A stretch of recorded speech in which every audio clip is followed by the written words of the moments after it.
Nouveau prestataire qui a été choisi, qui a été désigné pour gérer les demandes de visa pour la France en Algérie. Bye Bye TLS et VFS Global, qui étaient les deux opérateurs les plus connus qui dominaient le marché algérien, et place à Capago. Capago International, c'est le nouvel opérateur qui a été choisi par les autorités françaises pour gérer donc les centres de visa, les centres de demande de visa pour la France en Algérie. Il y avait une controverse autour de l'attribution de Capago, parce que Capago est une petite société par rapport à TLS Contact, qui est une société française rachetée par les Chinois, et VFS Global, qui est un géant mondial. Comment deux géants ont été écartés ou mis à l'écart ou éjectés facilement avec un petit opérateur. C'est une petite société, même si alors Capago sont déjà présents dans plusieurs marchés, en Afrique du Sud, Koweït, Qatar, Azerbaïdjan, Malte, Niger, Burkina Faso, Tchad et la Guinée. C'est vrai que c'est pas un opérateur vraiment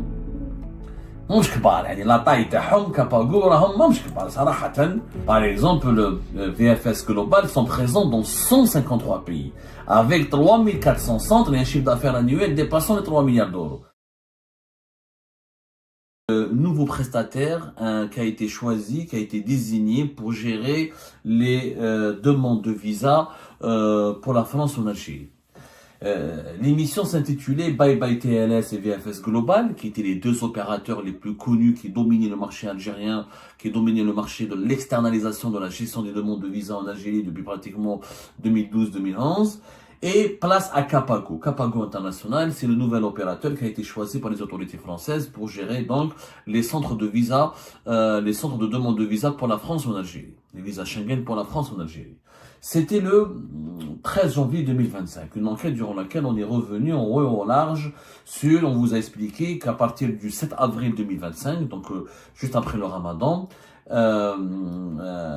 le Capago International est le nouvel opérateur qui sera chargé de la gestion des demandes de visa en Algérie. Donc il y aura 4 nouveaux centres de demande de visa pour les demandeurs algériens qui veulent obtenir le visa Schengen pour la France. Il y aura donc un centre à Alger, Oran, Constantine et Annaba. 4 centres de visa, alors que c'était auparavant 3 centres de visa à travers Annaba, à Oran et à Alger. Et comme l'Algérie est le 4e plus gros demandeur de visa Schengen pour la France, cette installation de Capago International à la place de VFS Global qui détenait le marché jusque-là, et auparavant c'était TLS Contact, donc avait suscité des interrogations et une certaine controverse. Alors, avant de revenir à ce que nous avons découvert au cours de notre enquête, je tiens juste à vous lire un communiqué le 21 janvier 2025, donc une semaine après notre enquête et nos révélations. Capago International a fait un communiqué dans lequel il affirme ou il confirme qu'il sera le prestataire unique pour la collecte des dossiers de demande de visa pour la France en Algérie. Ça a été publié le 21 janvier 2025. Capago, prestataire unique pour la collecte des dossiers de demande de visa pour la France en Algérie. Alors, Capago est fier d'annoncer son nouveau partenariat avec l'administration française, faisant de l'entreprise le prestataire exclusif pour la gestion des dossiers de demande de visa pour la France en Algérie. Dès le 15 mars 2025, les demandeurs de visa pour la France pourront réserver leur rendez-vous sur le site interne de Capago à partir du 8 avril 2025, comme nous l'avons annoncé. C'était à partir du 7 avril 2025, la date que nous avons donnée le 7 avril. Capago confirme qu'il s'agit du 8 avril et non pas du 7 avril. Les demandeurs algériens de visa Schengen pour la France pourront se rendre dans l'un des nouveaux centres Capago pour déposer leur dossier. Voilà. Donc Capago confirme aussi qu'il y aura donc 4 centres, à Alger, Annaba, Oran et Constantine. Un nouveau centre sera pour la première fois disponible. Ce partenariat marque une nouvelle étape dans la gestion des dossiers de visa en France, offrant une expérience moderne, fluide et sécurisée, avec des services simplifiés à chaque étape du processus. Et voilà, le directeur général de Capago International, c'est un certain monsieur Laurent Mallet. Il a déclaré dans ce communiqué: nous comprenons l'importance des démarches de visa pour la France en Algérie, qu'il s'agisse par exemple de voyages d'affaires, d'études ou de visites familiales. Notre mission est de rendre ces démarches plus simples et accessibles grâce à des solutions innovantes et un service client de qualité. Donc il confirme, monsieur Laurent Mallet, que la nouvelle stratégie que Capago International remplace VFS et TLS officiellement et définitivement en Algérie, que c'est Capago International qui s'occupera totalement de la gestion des demandes de visa Schengen pour la France en Algérie. et qu'il y aura des nouveaux centres qui seront modernes, qui seront qualitatifs et qui seront un meilleur accueil. Donc il promet des prestations plus modernes et plus adaptées. Au cours de notre précédente enquête, le 14 janvier, qui a été publié, diffusé le 14 janvier 13 janvier, elle a été diffusée le 13 janvier 2025. Nous avions expliqué qu'il y avait une controverse autour de l'attribution de Capago, parce que Capago est une petite société par rapport à TLS Contact, qui est une société française rachetée par les Chinois, et VFS Global, qui est un géant mondial, mais détenu par les Indiens, qui avait une petite controverse. Cette controverse n'a pas cessé de grossir et de prendre de l'ampleur, puisque personne n'avait compris pourquoi Capago International comment Capago International a pu remplacer rapidement ou facilement VFS et TLS qui détenaient le marché ou qui travaillaient ou qui avaient une certaine emprise, voire un monopole sur le marché algérien depuis plus de 10 ans. Donc comment deux géants ont été écartés ou mis à l'écart ou éjectés facilement avec un petit opérateur. C'est vrai que Capago International, encore une fois par rapport à VFS Global ou comment il s'appelle TLS, c'est une petite société, même si alors Capago sont déjà présents dans plusieurs marchés en Afrique du Sud, Koweït, Qatar, Azerbaïdjan, Malte, Niger, Burkina Faso, Tchad et la Guinée. Voilà les pays où déjà Capago gère déjà pour le compte de la France et d'autres pays européens l'externalisation de la gestion des dossiers de demande de visa Schengen. Ceci dit, comme nous l'avons confirmé au cours de notre enquête, notre dernière enquête, c'est vrai que c'est pas un opérateur vraiment مش كبار يعني la taille تاعهم Capago راهم مش كبار صراحة. On en a donné des chiffres la dernière fois, je vais vous les redonner aujourd'hui. C'est par rapport à la VLS ou la TLS Contact, c'est des petites sociétés. C'est des petites sociétés. Enfin, c'est une petite société. Capago International, c'est une petite société. Par exemple, le VFS Global sont présents dans 153 pays, avec 3400 centres et un chiffre d'affaires annuel dépassant les 3 milliards d'euros. TLS Contact sont présents dans 91 pays avec un chiffre d'affaires qui atteint en 2023 presque 10 millions d'euros. Donc, Capago International, c'est un petit acteur par rapport à ces deux géants. Mais il s'est frayé de la place. Et ce qui a suscité la controverse, c'est le montage à travers lequel il a été réalisé, le montage à travers lequel Capago International s'est introduit dans le marché algérien. Alors, comme nous l'avons dit le 13 janvier dernier, ce n'est pas l'Algérie, n'a aucun regard, n'a aucune autorité dans l'attribution de ce marché de la gestion des demandes de visa Schengen pour la France en Algérie. C'est le Quai d'Orsay, ce sont les autorités françaises. Je dis bien, ce sont les autorités françaises. Nous l'avons expliqué. C'est le Quai d'Orsay qui a décidé d'attribuer ce marché à Capago International à la suite d'un appel d'offres. Donc, comment et pourquoi le Quai d'Orsay a choisi Capago International, ça relève, il faudrait que les autorités françaises elles-mêmes fournissent des explications, mais d'après les sources françaises que nous avons interrogées, on nous a dit que la France, le Quai d'Orsay, a voulu choisir une société purement française, une petite société certes, mais elle est purement française avec des capitaux 100% français pour pouvoir gérer ce dossier délicat qui engage la souveraineté de l'État français, et c'est un dossier qui relève de la fonction régalienne de l'État français qui est la délivrance ou la gestion des demandes de visa pour la France. Bon, en Algérie, on a expliqué la dernière fois que Capago International va avoir une filiale 100% algérienne détenue par Capago, la maison mère.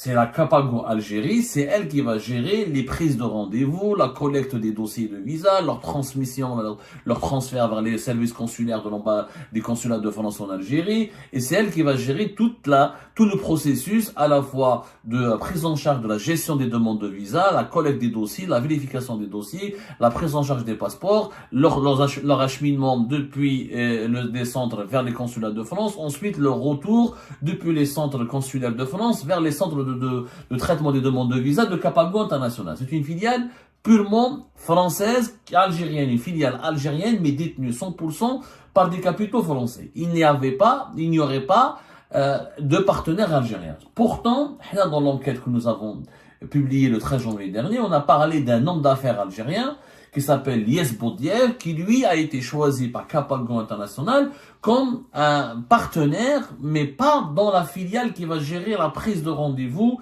et la gestion des demandes de visa ou des dossiers de visa. Il n'aura aucun rôle à jouer selon les explications qui nous ont été fournies lors de notre enquête. Lies Boudiève, l'Algérien Lies Boudiève, qui est lui-même franco-algérien, nous allons parler de lui aujourd'hui, parce que c'est de lui qu'il s'agit, parce que c'est la personnalité de Lies Boudiève et l'identité de Lies Boudiève qui cause aujourd'hui problème.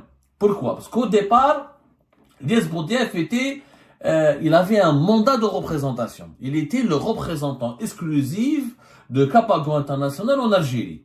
Et c'est lui qui avait, au départ, c'est lui qui a préparé le terrain pour l'arrivée de Capago International en Algérie. C'est lui qui a sélectionné les 4 sites, bien sûr en partenariat avec la maison mère, mais c'est lui qui a financé les locations, c'est lui qui a financé les travaux. Qu'est-ce qu'il a fait, Lies Boudiève? Il a payé une année à l'avance les 4 sites qui ont été choisis pour abriter les centres de traitement et de traitement et de recueil des demandes de visa, des dossiers de demande de visa des voyageurs algériens, des demandes de visa Schengen pour la France. Alors, c'est lui qui a payé les locations, c'est lui qui a financé l'installation des travaux et les aménagements, c'est lui qui a choisi les sites. C'est lui qui va s'occuper du gardiennage, de l'aspect sécurité. C'est lui qui va s'occuper de la restauration, de la nourriture. C'est lui qui va s'occuper de tous les aspects liés à la logistique du fonctionnement des centres. Et il n'a pas créé une société. Au moment où nous avions diffusé notre enquête le 13 janvier 2025, il n'y avait pas de société. Il n'y avait pas de société liée, il n'y avait pas une société entre Lies Boudiève et il n'y avait pas une création d'une société dans laquelle Lies Boudiève était impliqué aux côtés de Capago International. C'était un c'est un mandat d'exclusivité et c'est un prestataire. Lies Boudiève, en tant que personne physique, il facturait à Capago International les frais, la gestion de ses frais, les frais de gestion de son installation en Algérie. Ce montage, il avait été décrié par plusieurs sources que nous avons approchées, puisque beaucoup de ces sources estiment que c'était un montage opaque, que c'est pas normal qu'une société étrangère entre en Algérie en ayant recours à un simple partenaire, un prestataire physique, sans qu'il y ait des liens juridiques ou des liens contractuels ou la création d'une société commune, et qu'il y a anguille sous roche et que finalement ce Lies Boudiève est pointé du doigt comme étant quelqu'un qui a beaucoup de réseaux, beaucoup de connaissances au plus haut sommet de l'État français comme au plus haut sommet de l'État algérien, et que c'est lui qui a recouru à une sorte de trafic d'influence où il a opéré des manœuvres dans les coulisses du régime algérien comme dans les coulisses de l'establishment français pour permettre à Capago International de s'emparer du marché algérien. Alors, là, ce que nous avons rapporté à l'époque les explications de Lies Boudiève et de son entourage, comme quoi que tout est clean, qu'il n'y avait pas de société commune, que c'est 100% détenu par les Français de Capago, que lui n'est que prestataire, il a un mandat de représentation exclusive et qu'il va se contenter juste de gérer la logistique. C'est-à-dire tout ce qui est aspect, gardiennage, restauration, sécurité, fonctionnement technique des centres. Quant au recueil des dossiers, au traitement des dossiers de demande, à la data, la gestion des données des voyageurs algériens ou des demandeurs algériens de visa pour la France en Algérie et les relations avec les consulats de France, ça sera géré par une filiale 100% algérienne de Capago International. Sauf que nous avons découvert après notre enquête qu'il y a eu une nouvelle société qui a été créée. Cette société s'appelle Capago Service. Et Capago Service, elle a été créée juste après notre enquête, après le 13 janvier 2025. C'était vers la 3e semaine du mois de janvier 2025. Et Capago Service, c'est 51% une société qui s'appelle Isley Holding et qui appartient à monsieur Lies Boudiève. Et 49%, c'est la société Capago International, qui est la société française. Donc, contrairement à ce que nous avait dit, il y avait un partenariat qui a été bel et bien acté et qui a été contractuellement créé. Donc, il y a une nouvelle société qui s'appelle Capago Service. On a relancé notre enquête et on a voulu comprendre. Est-ce qu'on nous a menti au début? Est-ce qu'il y a eu quelque chose d'opaque? Est-ce qu'il y a un montage mafieux derrière? Pourquoi cette société a été créée juste après nos révélations, après notre enquête? Et pourquoi n'a pas été créée avant? Pourquoi elle n'a pas été créée avant pour louer les sites, pour gérer les sites et pour préparer l'entrée, pour préparer le lancement de Capago International en Algérie? Qu'est-ce qui s'est réellement passé? Il y a eu des doutes légitimes que nous avons essayé de vérifier. Alors, Capago Service, elle a été créée juste après. Selon les explications qui nous ont été fournies, c'est parce que Capago International n'était pas sûr de pouvoir remporter le marché en Algérie. C'est pour ça qu'ils ont recouru au départ à un représentant exclusif, à un représentant physique. Et non, ils n'ont pas créé une société dans laquelle ils ont investi directement. Parce qu'ils n'avaient pas la certitude qu'ils allaient gagner le marché. Ils ont préféré demander à un représentant exclusif de financer lui-même l'installation, de financer lui-même la préparation de l'installation de Capago International en Algérie. Il fallait louer les sites parce que pour candidater à ce marché, il fallait, comme je l'ai dit, préparé des sites, montrer qu'on a la capacité. Il fallait que les Capago International montrent au Quai d'Orsay, au ministère français des Affaires étrangères, il fallait lui montrer qu'elle a la capacité opérationnelle et logistique, qu'elle dispose des centres, qu'elle dispose de la ressource humaine et de la capacité financière et technique pour gérer les demandes de visa Schengen en Algérie. Donc c'est pour ça que la société n'a pas été créée. Mais comme il y a eu ensuite une controverse et beaucoup de spéculations sur la relation entre l'homme d'affaires algérien Elias Boudiaf et Capago International, les deux parties ont décidé, soi-disant, ou selon leur version, d'assainir la situation et de clarifier la situation en créant une société commune qui s'appellera Capago Service, qui ne s'occupera pas, encore une fois, de la prise de rendez-vous, de la gestion des prises de rendez-vous, des traitements de dossiers, de la collecte des dossiers, de leur transfert vers les services de consulaires de France, ou de la gestion de la prise en charge des passeports des demandeurs algériens. Cette Capago Service va se gérer que les aspects logistiques. La gestion matérielle et technique, des moyens matériels et techniques qui sont nécessaires au fonctionnement des 4 centres de traitement des demandes de visa Schengen pour la France en Algérie. Maintenant, ceci dit, il faut reconnaître, il faut écouter toutes les versions. Quand on fait une enquête, quand on fait une enquête, il faut écouter tout le monde, il faut parler à tout le monde. Les sources, les détracteurs du projet Capago International en Algérie, ils dénoncent ce qu'ils appellent eux une manipulation d'un système opaque. Pourquoi? D'abord, ils s'interrogent, ils estiment que la personnalité de Elias Boudiaf, elle est sulfureuse et que c'est lui qui leur a permis à Capago International de remporter ce marché en Algérie parce qu'il a des connexions très importantes au sein du régime algérien. Je vous remercie, comme d'habitude, pour avoir suivi la vidéo jusqu'à la fin. N'oubliez pas de nous laisser vos commentaires, vos réactions autour du sujet et de vous abonner à la chaîne si vous n'êtes pas encore abonné. Je tiens à vous remercier aussi pour votre soutien à notre chaîne, pour vos encouragements, pour vos commentaires aussi nombreux et diversifiés. Je tiens aussi à remercier nos abonnés et les personnes qui nous suivent régulièrement. Sans vous, ça n'aurait pas été possible. Donc voilà, merci encore une fois et à la prochaine dans une nouvelle vidéo.